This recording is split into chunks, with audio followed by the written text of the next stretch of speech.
for hope to occur, we can't focus on our hopelessness. We almost have to create a space where we can imagine anew. Welcome to The Shift, where we search for ways to do better by thinking better. Whether you're going through a major life change, looking to deepen your understanding of yourself, or hoping to improve your relationships with others, The Shift is here for you. We're your hosts, Isla and Yashar, an endlessly curious sister and brother team. As certified brain-based executive coaches with backgrounds in medicine and management, we combine the neurosciences, performance psychology, strategic planning methodology, and mindfulness techniques to empower your transformation from the inside out. Join us in conversation as we explore better ways to show up for ourselves and each other. Hey everyone, and welcome back to The Shift. Today we are going to be talking about hope. It's one of those soft skills that sometimes we can dismiss and think of it as a feel-good message and not give it the credit it deserves. But the beautiful part is there's some hard science that is able to support the development of hope. And this is really important because without hope, you're hopeless. And so positive change can only be initiated with a hopeful mindset, with a hopeful way of looking at the present moment and understanding that it can get better with some crucial ingredients that we'll be covering in the conversation today. So Isla, when I say it's important to cultivate hope, what comes to mind for you? That it's one of those things that is put to the test in hard times. What I mean by that is in a natural, regulated state, when the world isn't in crisis, we can say, yes, of course, I have hope. I have unconditional love in my heart, and I understand how to cultivate this. But really the question is, in moments of deep grief, anxiety, overwhelm, uncertainty, can you cultivate it then? Do we have the tools within ourselves to see hope in hopeless times? And what does that mean? And what do we have to do to foster that? So I think it's a very timely topic. I think right now, I personally am struggling with understanding what hope means and how I can foster and cultivate it, as we said, within my own heart and then within my community. So I think it's wonderful that we are able to bring it to our conversation on The Shift today. And we would love to hear from you and how you're cultivating hope. It's critical. So we're going to try to tackle it from two sides today, one from the science of hope. And then I'm going to bring in some leadership and organizational development methodology around hope and how we use it as leaders within communities and organizations to cultivate it when we are looking at change. So like we always like to do at MindShift is bring the arts and science into our discussion. And that's what we'll be doing today. Yeah, exactly. And I think off the top, you said something about feeling hopeful when it's easy versus hopeful when there's chaos ensuing around us, whether that be on a micro level or a macro level.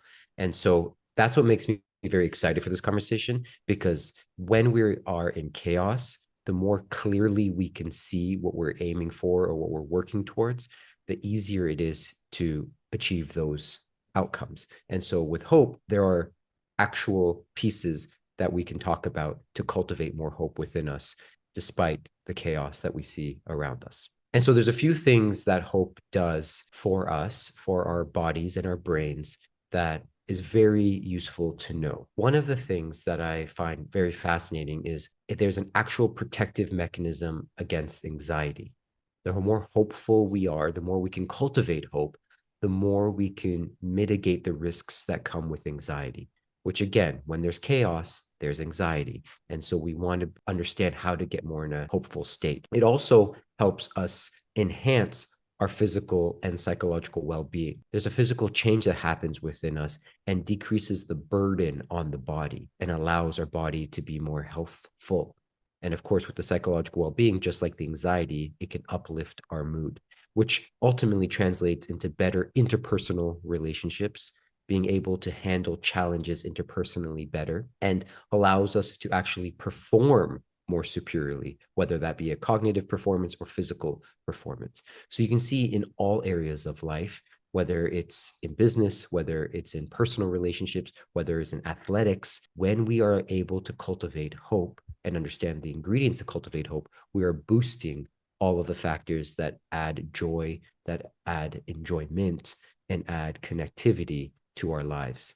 And the last thing I want to say here on the benefits of hope is there's a really interesting study that specifically looks at work relationships. But I think if we extrapolate the information from this one piece of data, we can see that it's all relationships. It's not just work relationships that benefit from hope. But specifically in the study, it talked about leaders who are able to inspire hope in their employees versus leaders who were unable to inspire hope in their employees.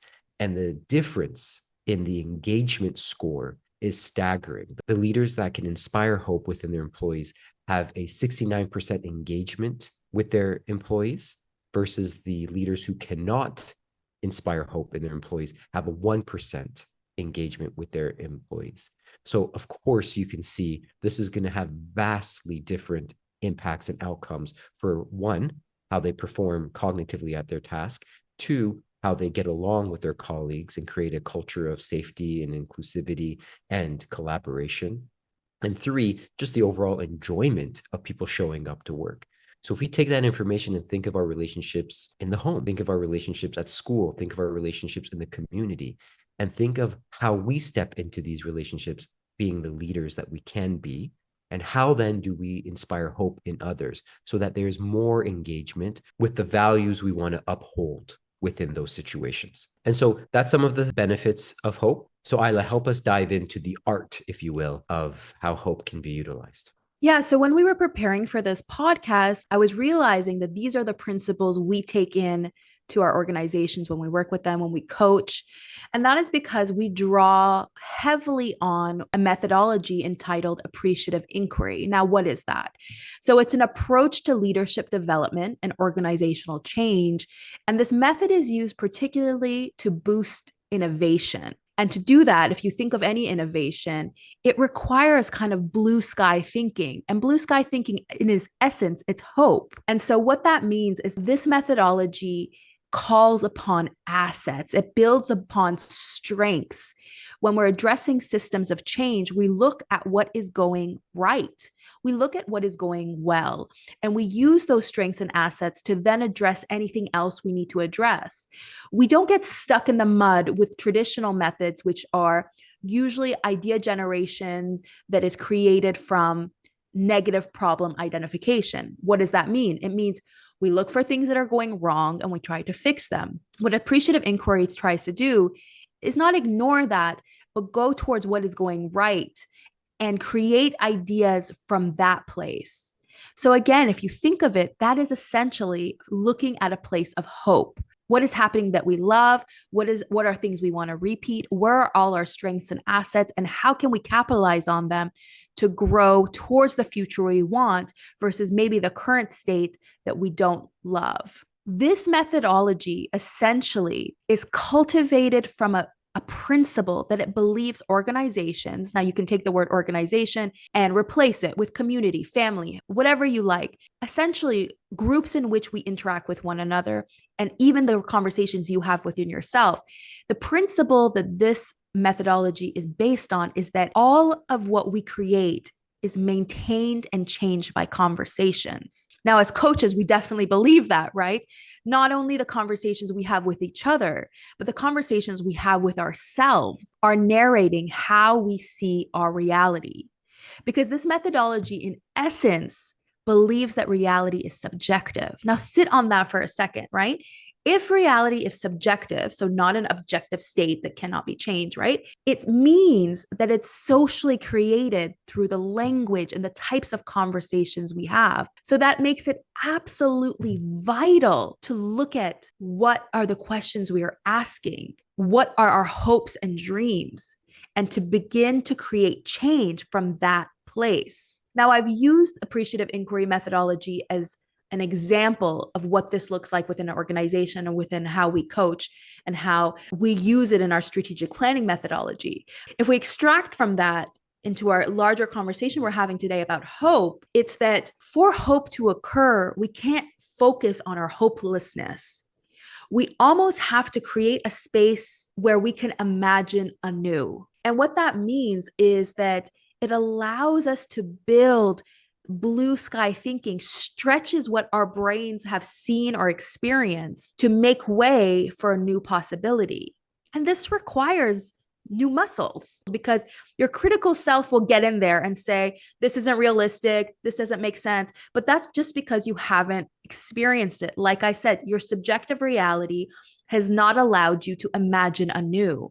And so part of this hope equation, based on what we just talked about, is allowing yourself to look at what could be possible, not from the rules you've been given, the playbook that somebody else passed down to you, but if you were going to create something from scratch, what would it be? And the best place to start is looking at your strengths, your asset, things that are going well, people that inspire you, and fill your and feed your brain that to begin to mold a new reality from a new place of hope. Let's get into how to build these new muscles. And instead of talking so vaguely about it, let's try to, on this episode, work it out between us on like, what does this look like in real time? How do we build these muscles? How do we shift ourselves out of hopelessness into a state of hope? Okay, great. Let's get into it then. As we break down what hope is, we're going to use what's been described as the hope equation. Now, I want to give credit where credit is due. This equation was not created by us. It was actually two different books that I read long ago, and Isla and I have now introduced it into our work. Those two different books were The Psychology of Hope by Rick Snyder and Making Hope Happen by Shane Lopez. And so what they've done is they've taken the science of hope and they've put it into a digestible, tangible equation using words where we, as the end users, can then understand how to integrate hope into our lives. And so I'll tell you the equation and then we'll break it down step by step. So the equation is hope equals goals plus agency plus pathways. I think for me, when I look at this and I work with this, I like to start in a certain part of the equation and move around it. I don't necessarily maybe go from goals to agency to pathways. I shift between starting with agency and starting with goals. I think sometimes agency informs goals, and I think sometimes goals informs agency. And I also think that pathways are often the end result of understanding what goals and agency are for ourselves individually. So that's just my personal bias on how I've used this equation in the past. And as we work through it, Isla, you can tell me, through this conversation, if one way makes more sense for you than in another. Right off the bat, I can see why agency would have a pull for me. As you know, starting from that place of self-knowledge is always critical for me to be able to then determine goals and pathways. I can see very clearly how that would draw me in first, to first understand my foundation, my values, before I can set goals and therefore pathways. But let's see. Yeah, exactly. Let's see. Let's dive in and see what happens. Okay, so the first step to this equation is identifying a goal or goals. And a goal is simply an identifiable concept or idea that you would like to achieve or something you like to work towards. It can be a micro goal or it could be a macro goal. And of course, depending on what it is, it would require more thought about the agency and the pathways that go along with it. So Yasha, you explained to us the first part of this equation, identifying goals. So it's only right that we try to answer these questions within ourselves. So I'm going to ask you some mind shift questions to see if we can identify a goal for you to try to cultivate this hope that we are talking about. So the first question I'm going to ask you is, what change would you like to see happen? So whenever I think of hope, my mind automatically moves to how can we support the most vulnerable in the world? And there are many examples to draw from currently, unfortunately, where I think we can do a much better job supporting the most vulnerable. We're seeing many different examples throughout the world in many different countries right now. My mind also moves to how can we support vulnerable animals, as animals are an incredible passion of mine. So I'm going to use an example that just happened most recently to me personally, where I took a stray dog that was tied to a tree for over half a day into my house. And I've been working with various individuals in the community and fostering this dog and hopefully being able to rehome it. So the change I would like to see is, in this particular case, no animals being abused and supporting an animal that has been abandoned. Great. How is that change related to your deepest values? Goes back to what I said off the top. whenever I see vulnerability being taken advantage of, whenever I see anyone or anything being purposefully neglected or hurt, I like to step in and try to do something about that. When your goal is achieved, how will that impact the people around you, your family, your friends, your colleagues, your community? Well, bringing a stray dog off the street impacts my family in an interesting way. So bless them for their patience.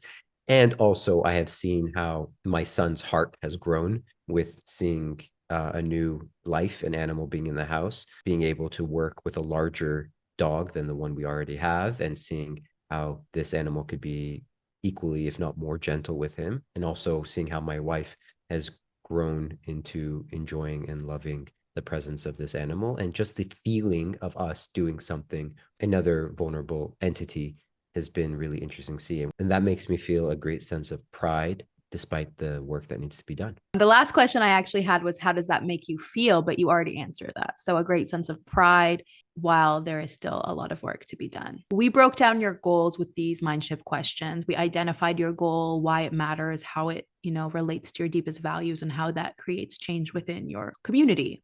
And how does that make you feel?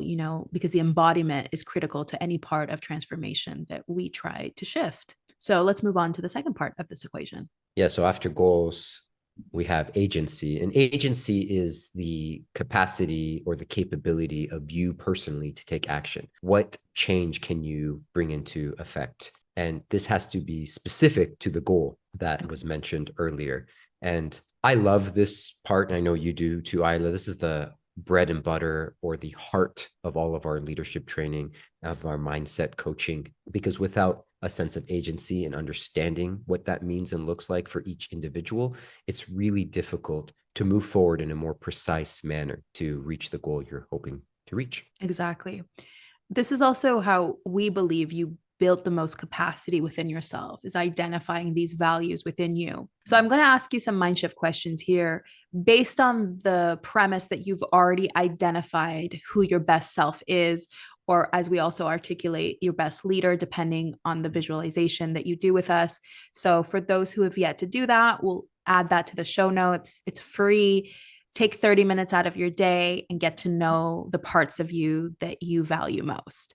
But I'm going to assume Yashar's already done it. We know his best self words. By the way, we use the words best self words and best leader words interchangeably. They're the same things. They are three critical words that for you embody the values that are foundational to the person you want to be, to the person you are, that in all essence give you hope.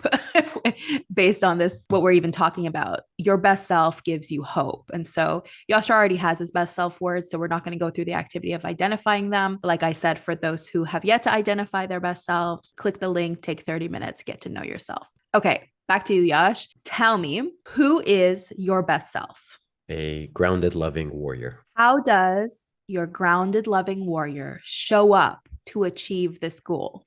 Identifying what needs addressing, again, with a vulnerable population. That's the warrior. That's the warrior that's not willing to turn my back on something or someone that needs support. And to step into the loving and grounded part is to recognize how I can bring value to the situation by understanding the distress or the pain or the challenge that the other is working through, and then doing something about it.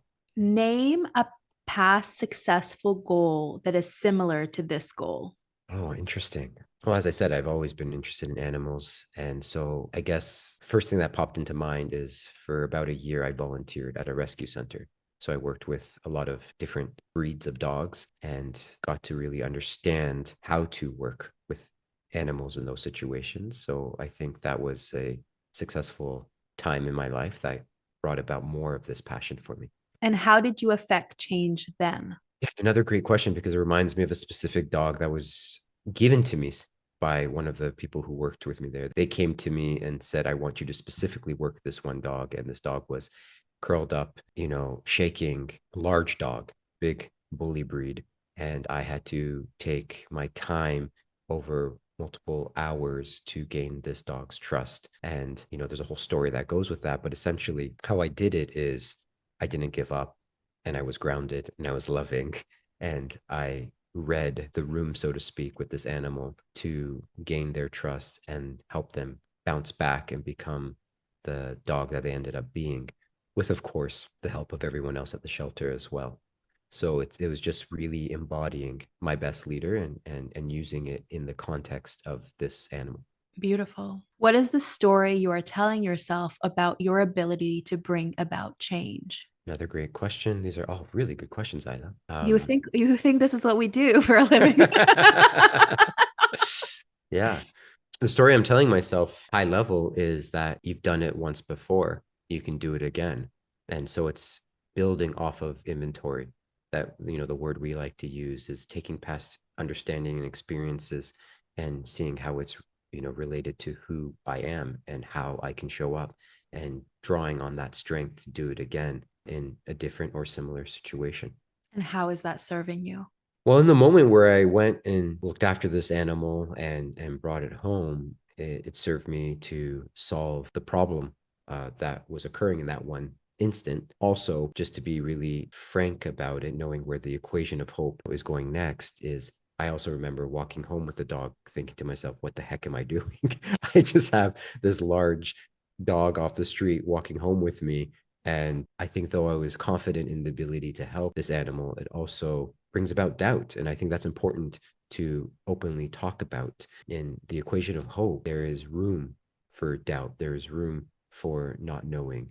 And that's what, again, what we're going to get to in a second. But I also think it reminds me of a psychologist's work and book, Rethinking Positive Thinking, Gabrielle Oettinger. And she spoke about how positive thinking is often more impactful when you also think of the obstacles that get in the way. You start with the pieces we did, with the agency and with the goals, but also you spend a moment and you realize that there are going to be obstacles. And what is the plan with that obstacle, which is what we're about to get into with the hope equation. So I think positive thinking and hopefulness and the science around that start to dovetail into one way of being and thinking that is not just beating your chest again or thinking there's only going to be butterflies and rainbows, but taking a very practical stance while still doing the work that needs to be done. Great. So you walked us through your goals in the hope equation. You walked us through the agency within the hope equation. What's next? Pathways. And this is what I was just alluding to. So knowing that we know the goal, as you said, and we know the agency, now we have to think, okay, well, how do I do this thing? And what I love about pathways, and what I remember being excited by when I was learning about hope and the science of hope, is that there's not just this one singular idea of formulating a strategy, but this idea of being comfortable with reformulating the strategy to achieve your goal. And that's what I was just talking about rethinking positive thinking, and how do we address obstacles that will get in the way, and what is the plan or the pathway to address those obstacles.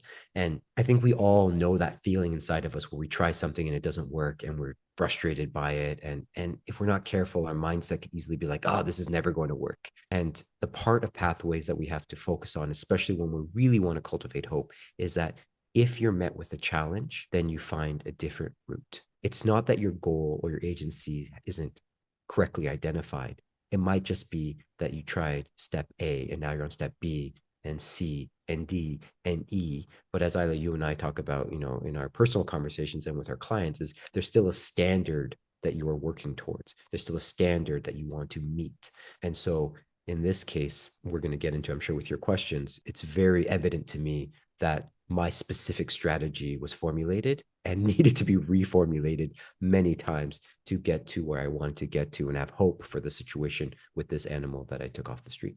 Absolutely. So let's go into the questions for pathways for you based on your goal that you identified. So if you were to take one step towards realizing this goal, what would that look like? So the one step I took was to reach out to rescues.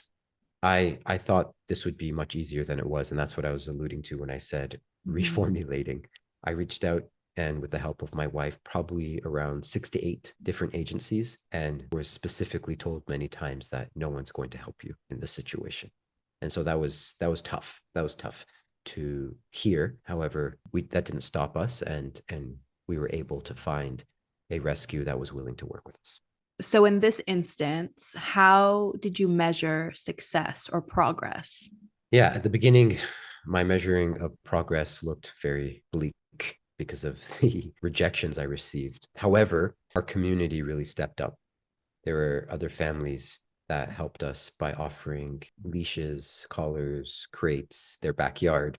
And that was really incredibly helpful. And it was almost like this animal brought a higher sense of community, which I really appreciated. It was almost as if this animal allowed me to see how the humans within the community I live in really do want to support one another. And it wasn't their responsibility. I didn't ask them. I brought this animal in, but they all stepped in and stepped up to support that decision I made, which was a very beautiful and highly rewarding thing to see. When did you know it was time to reevaluate your pathway steps? When people said no. And there was actually, to be very honest, there was one conversation I had with a neighbor who said, maybe just go for a long walk and unclip the leash and walk the other way and get in your car. And it was at that moment where I felt a deep sense of regret and sadness.